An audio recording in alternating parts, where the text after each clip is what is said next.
आदाब, बांग्लादेश में एक बार फिर खुशामदीद। आज का सबसे अहम, ज़रूरी, पाकिस्तान के मुस्तक़बिल के लिए सबसे अहम और बिल्कुल ऐसा फ़ैसला जिसके बग़ैर पाकिस्तान की आवाम का कोई सहारा नहीं, कोई आसरा नहीं, उस पर हमारी हुकूमत अल्हम्दुलिल्लाह काम कर रही है। अल्लाह उसे कायम व दायम रखे और हिम्मत दे कि वो ऐसे बेहतरीन कामों में अपनी एनर्जी को सर्व करें। फ़ज़ूलियात जैसे कि बिजली, पानी, गैस वगैरह फ़राहम करना, उस पर बिल्कुल परेशानी ना लें। और ये भी मेरी दरख्वास्त है हुकूमत वक्त से कि जैसा कि तालीम का मामला है, सेहत का, ऐसे कामों में वक्त ना ज़ाया करें, इससे कोई फ़र्क नहीं पड़ने वाला। इंडस्ट्री पे काम करना ये फ़ज़ूलियात हैं और मैं शुक्रगुज़ार हूँ गवर्नमेंट का कि वो इस बात को समझ गए हैं और जो सबसे अहम मामलात हैं उस पर पूरी की पूरी असम्बली को कॉल करके, सर जोड़ के, पूरी मेहनत के साथ, दिल लगा के, बड़ी खुश असलूबी से कार्रवाइयाँ की जा रही हैं। सबसे अहम मामला पाकिस्तान का ये है कि क्या कोई मिनिस्टर वगैरह किसी जज को गाली दे सकता है कि नहीं दे सकता। ये बड़ा अहम मामला है कि होते कौन है ये जज, कंटेम्प्ट शमटेम्प्ट है, इनको सीधा कर देना चाहिए। Very good, very good. और दूसरा ये कि क्या एक ऐसा शख्स जो कि अपना अंडा बच्चा पाकिस्तान से बाहर रखता है, उसको पाकिस्तान पे राज करने की इजाज़त होनी चाहिए कि नहीं होनी चाहिए। ये भी बड़ा अहम आज का मामला है। अगर ये नहीं जल्दी में निपटाया गया तो मुझे खुदा ना खास्ता पाकिस्तान तो ऐसी मुश्किल में आ जाएगा कि बात आगे बढ़ ही नहीं सकेगी। इस पे बात करेंगे। मेहमानों को तारुफ़ कराता चलता हूँ। कौसर आमिर साहब पाकिस्तान पीपल्स पार्टी, फिरदौस नकवी साहब पाकिस्तान तहरीक इंसाफ, और इस्लाम लाहौर में इब्राहिम मुग़ल साहब एनालिस्ट हैं, जर्नलिस्ट हैं, मेरे साथ मौजूद हैं। आप तीनों को बहुत शुक्रिया। फिरदौस साहब, मैं आपसे इब्तिदा करना चाहूँगा। ये तो अहम मामलात पे पेशरफ्त कर रहे हैं, मेहनत कर रहे हैं, लेकिन आपकी जमात धमकियाँ बड़ी लगाती है। अगर वज़ीर आज़म नहीं माने तो फिर हम ईंट से ईंट बजा देंगे। फिर कहा भाई क्या हुआ, क्या ये अपील से फारिग हो लें, फिर देखेंगे हम इनको। उन्होंने अपील भी नहीं की। आपकी एक दरख्वास्त पे वो घर चले गए तो इन्होंने ये किया कि आपने गिलानी हटाए, लाइए हम आपको राजा परवेज़ अशरफ देते हैं, बल्कि साथ में एक कंपेनियन भी देते हैं ताकि एक नहीं दो वो दो आ गए। ठीक है, अब जिस बुनियाद पे आप अकड़ फूँ कर रहे थे, उन्होंने कहा लाओ हम कानून ही पास कर देते हैं ताकि आप जैसी जो टाई टाई टू टू करते हैं आपका काम। अब आप कौन सी धमकी देंगे, क़िबला फरमाइए। हमें तो नहीं पता, एक पता चला कि एक और नारा भी था। पहले तो हमने सोचा घर से भुट्टो निकलेगा, अब हर घर से परवेज निकल रहा है। उससे सारे परवेज मिलते हैं इनको, राजा परवेज अशरफ भी मिल गए, परवेज लाई भी मिल गए, तो अब हमें बाकी तो परवेज़ों से क्यों डर रहे हैं? वो परवेज क्या नहीं भी, वो पहले मिले मुशर्रफ भी तो हैं। परवेज मुशर्रफ को फौज से बड़ा डर लग रहा है आपको? नहीं नहीं, बिल्कुल अच्छा। डर नहीं लगता। वैसे भी वो कहते हैं ऐसे ही हमारे पीछे लेकिन वो आप भाग रहे हैं पीछे पीछे, वो भाग रही है। अब जो कहना चाहे उसमें वो मसला नहीं। इशू जो है on a very serious note, जी देखिए वी आर वेरी क्लियर कि ऑब्जेक्टिविटी क्या है। पहली ऑब्जेक्टिविटी है continuity of democracy in Pakistan. Okay, secondly democracy gives me the right कि मुझे जब कोई चीज़ नापसंद हो तो मैं उसके ख़िलाफ़ प्रोटेस्ट करूं। जी। प्रोटेस्ट करने के लिए कॉन्टीन्यूसली हम मुख्तलिफ़ तरीके से लोगों को लेके आते रहे। हमने धरने शुरू किए, हमने उसके बाद जो है वो जलसे किए। अब जलसे के बाद नेक्स्ट स्टेज पे जो है हम वो प्रोटेस्ट ऑन द स्ट्रीट कर रहे हैं, बाय सिटी बाय सिटी। सो एक तरफ आपको मोमेंटम भी बिल्ड करना पड़ता है, दूसरे पाकिस्तान के अवाम इन पिछले 5 साल में जो पिस गए हैं उनको एक ऐसा कॉन्फिडेंस भी देना है कि कल अगर आपने गुजरानवाला में इमरान खान साहब का हाल देखा हो, एक तो लोड शेडिंग चल रही थी उस वक्त जिस वक्त वो हुआ, और उसके बाद जो गर्मी का हाल था उसके अंदर ये थे कि कमीज़ बिल्कुल चिपकी हुई थी कि लोगों को पता है ये लीडर जो है वो शीशे के गिलास के पीछे खड़े होकर जो है वो प्रोटेस्ट नहीं कर रहा, वो प्रोटेस्ट जो है वो उनके साथ आके कर रहा है, उनके साथ खड़े होके कर रहा है। जब वो कॉन्फिडेंस बिल्ट होगा तो एक मूवमेंट होगा। हमने हर तरीके से कोशिश कर करके लोगों को आगाही दिला रहे हैं कि ये लोग जो इस वक्त हुक्मरान हैं ये ऐसे लोग हैं कि जितना इनका किरदार खुलता जाए, मैं ये नहीं कहना चाहता कि वो बेहतर है। अब आप ये कहते हैं कि हमने यूसुफ रज़ा जिलानी को प्रिंस ऑफ करप्शन को हटाया तो प्रिंस ऑफ डार्कनेस आ गए, राजा रेंटल आ गए, ठीक है ना। अब इसके अंदर नहीं, दो आ गए और दो आ गए। अब मैं आपसे ये बात कर रहा हूँ कि ये कैसी कैसी बातें। एफडीन का केस है, 9000 टन जो पाकिस्तान में इस्तेमाल नहीं हुआ, आई गई। मैं कतकाना में करूँगा, मेरा मूड जो है वो नॉन सीरियस है। ठीक है, उसकी वजह यह है कि पाकिस्तान के 18 सॉरी 18.25 करोड़, पौने तो हैं वो तो बादशाह हैं, जो 18.5 करोड़ उसके साथ वो मजाक हो रहा है, और उस मजाक में आप भी शामिल हैं। नहीं साहब, मैं इस साहब के चार्ज से मैं बहुत ही कड़वे मूड में हूँ। जी, आप भी तो मैं कमीज चिपका हुआ था तो बनियान पहन लेते मरकरी के भाई, उससे मुझे फ़र्क कोई नहीं पड़ रहा। शीशे के पीछे खड़े हो चाहे शीशे के आगे खड़े हो, या तो ये बार बार खंजर ना दिखाएं कि ऐसी टेढ़ फाड़ देंगे, या कर लें जो करना है। क्योंकि वो जो है, मुझे उनको सलाम करना पड़ेगा कि उनके पास कोई ऐसा जादू मंत्र है, वो जितने तुर्रम खान आते हैं उनको घोल के पिलाते हैं और सबके जुबान पे एक जुमला आता है, कॉन्टीन्यूटी ऑफ डेमोक्रेसी। हो इस मुकद्दस गाय को हाथ नहीं लगाना, कॉन्टीन्यूटी ऑफ डेमोक्रेसी। मियाँ साहब भी आए थे, कॉन्टीन्यूटी ऑफ डेमोक्रेसी। आप भी आए, कॉन्टीन्यूटी ऑफ। अब वो जुमला सुन के मैंने वहीं दिया, continuity of democracy, discontinuity of humanity. Ibrahim Mughal साहब, मैंने कोई गलत बात की इस मौजू में?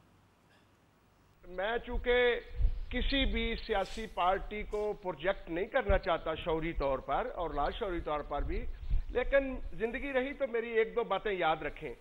ये सियासी पार्टियां 3-4 जो हैं, पीपल्स पार्टी, पाकिस्तान मुस्लिम लीग नून और पीटीआई वगैरह, बशमूला एमक्यूएम और एएनपी, ये कौम के साथ ईमानदारी की बात है एक चिलाकी लगा रहे हैं।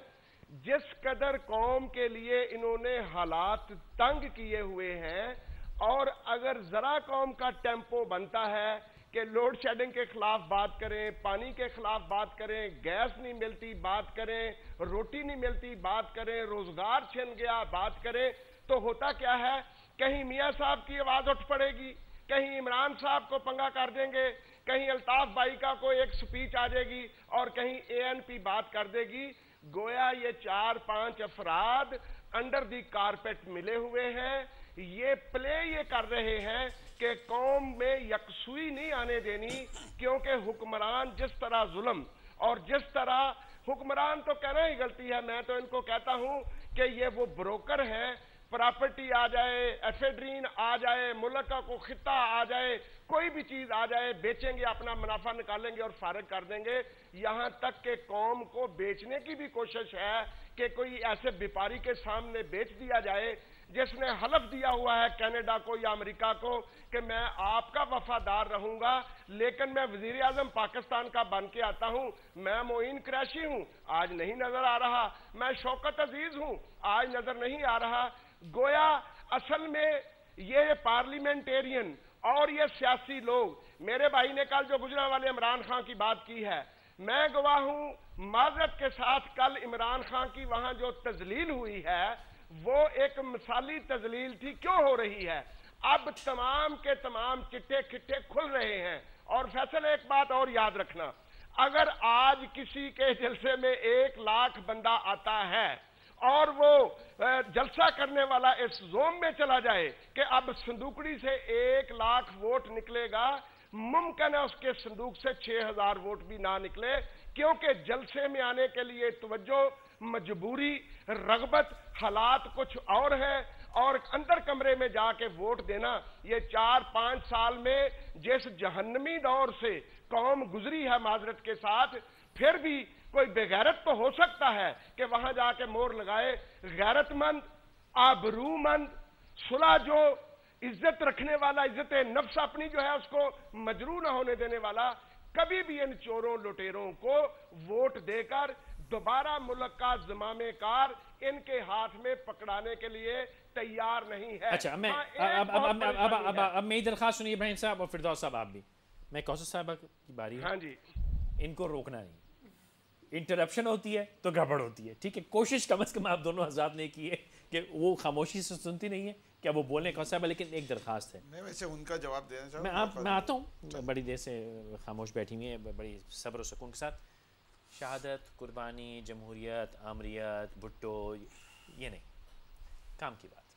इतने 2 अहम कानून थे बस पाकिस्तान का, और कोई गम, गुस्सा, मसला, परेशानी, सिम ब्लॉक करने की मशीनें। रहमान मलिक साहब कब से वादे कर रहे हैं कि वो सिम ट्रेस करने की मशीन आएगी, वो जर्मनी में से नई ईजाद हो रही है जिससे कराची की टारगेट किलिंग रुक जाएगी, वो आज तक ना आ सकी। लियारी ऑपरेशन ना हो सका, और कोई एक बड़ा मसला इस मुल्क में। ये सबसे अहम मसला है कि तौहीन अदालत का मामला निपटाओ ताकि जज सेट हों और फिर हम खुल के परसों से गालियाँ देना शुरू करें। और दूसरा ये है कि बाहर जो अल्लाह का करम है सेट लोग बैठे हुए हैं वो आके हम पे राज और बादशाहत करें। रेमिटेंसेस की बात भी नहीं कीजिएगा क्योंकि रेमिटेंसेस सारी सऊदी अरब और यूएई से आती हैं और ये जो हज़रात चक्कर में हैं ये बरतानिया और अमेरिका से आते हैं। अब आपकी खिदमत में हाजिर है, मैं कुछ नहीं कहूँगा, मैं कोशिश करूँगा दोनों हज़रात भी खामोश हैं। फरमाइए। बिस्मिल्लाहिर्रहमानिर्रहीम। देखिए आपने कहा कुर्बानियों की बात नहीं करो, मैं नहीं करती बट देन अगेन ये फैक्ट है जो कि अल्लाह खुश रखेगा आपको। पूरी ये फैक्ट है, ये बहुत मैंने वादा किया था मैं नहीं रोकूंगा, आप आसान नहीं है, ये बहुत मुश्किल चीज है। 18 करोड़ मर गए, आगे चले जाएं, मैं बात नहीं करूंगी लेकिन कहूंगी ये फैक्ट है जो कि आसान चीज नहीं है, वहां से आगे ठीक है। अब जहां तक सवाल है, आपने कहा कि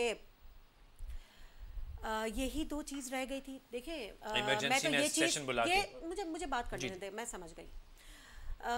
जब कोर्ट ने फैसले किए तो कोर्ट में भी मैं समझती हूँ, हम रिस्पेक्ट करते हैं कोर्ट की, और प्राइम मिनिस्टर साहब 3 बार चल के गए। इससे पहले हमारे जितने भी मिनिस्टर्स को बुलाया गया वो भी गए, जो भी केसेस थे माशाल्लाह बहुत सी जगहों पर बाइज्जत रिहा भी हुए। इससे पहले भी जेल में जब बुलाया गया, हमारे सब लीडरान, ऐसा कोई नहीं होगा जो गुजरा नहीं हो उस प्रोसेस से, झूठे केस सच्चे केस जो भी थे, let's not go into it. But then again हम खड़े रहे और हमने अदालतों को फेस किया है और हमेशा रिस्पेक्ट किया है, कभी चढ़ाई नहीं की अदालतों की, कि आप भी गवाह हैं।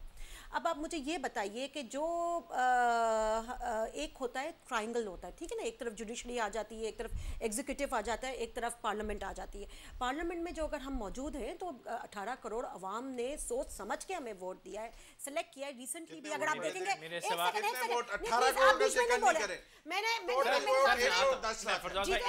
मुझे कंप्लीट करने दें, फिर आप बोलें।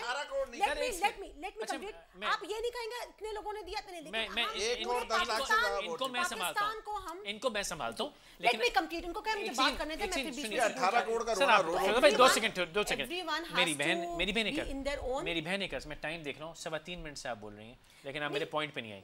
ये 2 फैसले किए जरूरी हैं, इस पे बात कीजिए। एक सेकंड, मैं इसी की बात कर रही हूँ। सबको अपने अपने उसमें रहकर, अपने अपने सर्कल में रहकर अपने अपने इख्तियारात को इस्तेमाल करना चाहिए, ना कि ये कोर्ट्स जो हैं वो इसके ऊपर आए, क्या नाम है, पार्लियामेंट के ऊपर या जुडिशरी के ऊपर। हमें कोई भी रूल करने का शौक नहीं है, लेकिन आइन की पासदारी करने का हक सबको है। हमें जो पार्लियामेंट में सिखाया जाता है वो आइन की पासदारी सिखाई जाती है, ठीक है ना। और आइन जो फैसले करती है, जो बनाती है, एक ही शिक है जिसकी पासदारी है। जजेस के पास में तो यही रह गया है। एनआरओ के 8000 केसेस, आप हुकूमत है उनको सीधा करें। एक सेकंड, 8000 केसेस जो हैं और इतने अवामी केसेस हैं, आप मुझे बताएं। मेरे सवाल का जवाब अब मुझे मजबूर कर रही है कि मैं आपको रोकूं। मेरे भाई मुझे बात तो करने देना। आप कह रहे हैं वक्त गुजार रही हैं ना, आप वक्त गुजार रही हैं। क्या उनके पास भी सिर्फ यही 2 केसेस रह गए और कोई केसेस नहीं रहे? आप मुझे बताएं। इससे अगर वो गलती कर रहे हैं तो आप क्या कर रहे हैं? हम गलती नहीं कर रहे हैं, हम बल्कि इस गलती को बचा रहे हैं। क्या हम जिसको चाहे गाली दें? हम गलती को बचा रहे हैं। हमने गाली कभी भी नहीं दी। इसमें आप अगर ये क्लॉज पढ़े, इसमें बाकायदा लिखा हुआ है हम एहतराम में बात करेंगे, but then again it's right for everyone to speak. आपको पता है 2 दिन पहले क्या हुआ है? एक फेडरल मिनिस्टर ने, वो यूं देख रहे थे जज की तरफ, उन्होंने इसके ऊपर कंटेम्प्ट ऑफ कोर्ट कर दिया। इस तरह से आप घूर नहीं सकते। तो व्हाट इज ऑल दिस? क्या आपको एक्सप्रेशन नहीं है यहाँ पर? You don't have democracy, you have no right to speak. अब दुनिया में कहाँ इस तरह से कोई है कि you have no right to speak, you have no right to अपने राइट्स को आप नहीं आगे ला सकते। Everyone have that. कहीं भी इस चीज की रुकावट दुनिया में नहीं है। और मैं मेरी गुजारिश, अगर इस लॉ में बहुत रिस्पेक्ट है, लेकिन उनको भी चाहिए कि दूसरे भी केसेस हैं जिनको देखें, बायस ना हो। We prefer that. अगर ये नहीं हो सकता कि इस कानून, इसमें नहीं हो सकता कि कानून में एहतराम करें पार्लियामेंट का भी, क्या ये नहीं हो सकता कि इस कानून में ऐसी कोई चीज हो कि जो ये कहे